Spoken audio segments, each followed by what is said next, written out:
નમસ્કાર, હું હિતેશ બારિયા નુજીવડુ સીડ્સ વતી આપ સૌનું હાર્દિક સ્વાગત કરું છું. આજે આપણે ગામ પીપળિયા, તાલુકો જિલ્લો બોટાદ એક ખેડૂત મિટિંગનું આયોજન કર્યું છે.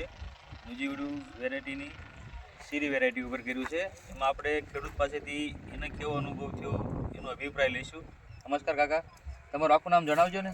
મારું નામ કરુણભાઈ ખીમજીભાઈ સાંકળિયા, ગામ પીપળિયા, મોબાઈલ નંબર 9247455755, તાલુકો જિલ્લો બોટાદ. આપણે શીરીનું 3 પેકેટનું વાવેતર કર્યું છે, પણ આ વીણાટને બધું સારું રહ્યું.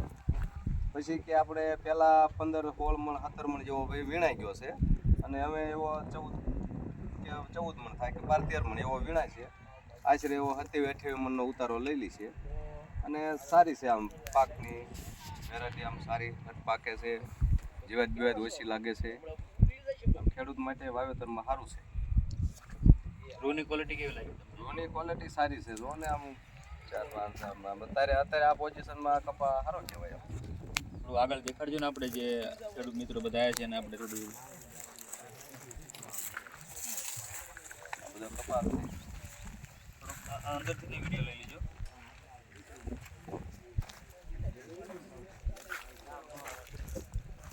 અંદરથી લઈ લેજો.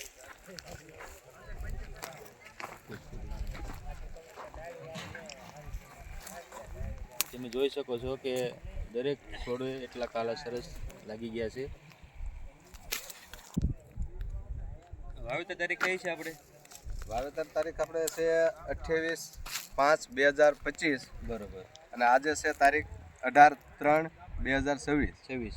એટલે આપણે આ કપાસના ગાળો થયો 90 દિવસથી 95 દિવસ. 290 થી 295 દિવસનો પાક થઈ ગયો છે. હા, 290. આમાં તમને બીજી વેરાયટી કરતા શું ખાસિયત લાગી કે વહેલી પાકતી જાત છે? પછી આપણે ફરીને ફાલ આવ્યો, પહેલા એકદમ લઈ લીધો છે. રૂનો ઉતારો સારો છે. બરોબર. વીણાટ કેવું છે આનું? વીણાટ બહુ સારું છે. અત્યારે તે જે વીણાટ છે, જો આમ તમે આમ આલુ જ આવે છે. જો એક હરાસ્યું નો રે, કપાસ ચાલ્યો આવે છે. અને આવતા વર્ષે તમારે શું ગણતરી, કેટલા પેકેટનું વાવેતર કરશો? આવતા વર્ષે તો આ સારું થાય એટલે સારું આજ કરાય ને બીજું શું કરે પછી. બરોબર.